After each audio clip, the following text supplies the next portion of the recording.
அமைச்சர் உதயநிதிக்கு துணை முதல்வர் பதவி கொடுக்க போவதாக கூறப்படுவது வதந்தியே என முதலமைச்சர் மு.க.ஸ்டாலின் விளக்கம் அளித்திருக்கிறார். இது தொடர்பான விவரங்களோடு இணைகிறார் சிறப்பு செய்தியாளர் பாண்டியராஜன். விவரத்தை பதிவு செய்யலாம்.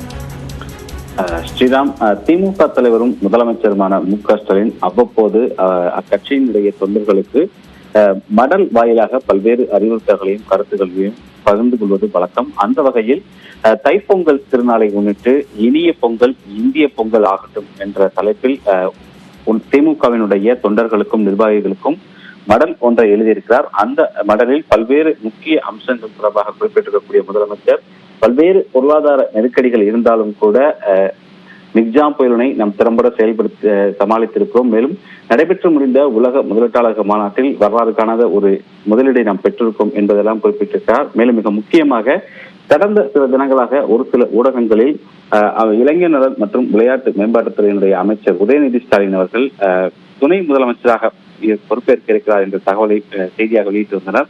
அதனை தற்பொழுது முதலமைச்சர் அதிகாரப்பூர்வமாக மறுத்திருக்கிறார். அதில் ஒரு பொய் உடைந்து நொறுங்கியதால் அடுத்து ஒரு பரபரப்புக்காக துணை முதலமைச்சர் பொறுப்பு வழங்கப்படவிருக்கிறது என்ற வதந்தியை பரப்ப தொடங்கினர் என்றும் அதற்கு இளைஞரணி செயலரை எல்லா அமைச்சர்களும் முதலமைச்சருக்கு துணையாகத்தான் இருக்கிறோம் என்ற ஒரு பதிலடியை சொல்லியிருக்கிறார் என்றும் தெரிவித்திருக்கக்கூடிய முதலமைச்சர் மு.க.ஸ்டாலின் இளைஞரணி மாநாட்டினுடைய மாநில உரிமை முழக்கம் எனும் நோக்கத்தை திசை திருப்ப நினைக்கக்கூடிய எந்த முயற்சிகளுக்கும் கழகத்தினர் யாரும் இடம் கொடுத்திட வேண்டாம் என்றும் மாநில உரிமைகளை காத்து கூட்டாட்சி இந்தியாவை உருவாக்கும் நோக்கத்தை செயல்படுத்தவே சேலம் இளைஞரணி மாநாட்டின் நோக்கமாகும் என்றும் தெரிவித்திருக்கிறார். மேலும் அந்த நோக்கத்தின் எதிரிகள் தான் இது போன்ற உள்நோக்கம் கொண்ட வதந்திகளை பரப்புகிறார்கள் என்ற ஒரு குற்றச்சாட்டை முதலமைச்சர் மு.க.ஸ்டாலின் அவர்கள் முன்வைத்திருக்கிறார். மேலும் கழகத்தினரும் பொதுமக்களும் எனக்கு அளித்திருக்கக்கூடிய ஆதரவின் அடிப்படையிலேயே நான் முதலமைச்சராக ஆயிருக்கிறேன் என்றும் எனது சக்தியை மீறி உழைத்து வருகிறேன் என்றும் தெரிவித்திருக்கக்கூடிய முதலமைச்சர் மாநாட்டிலேயே கவனம் செலுத்த வேண்டும். எனவே திசை திருப்பக்கூடிய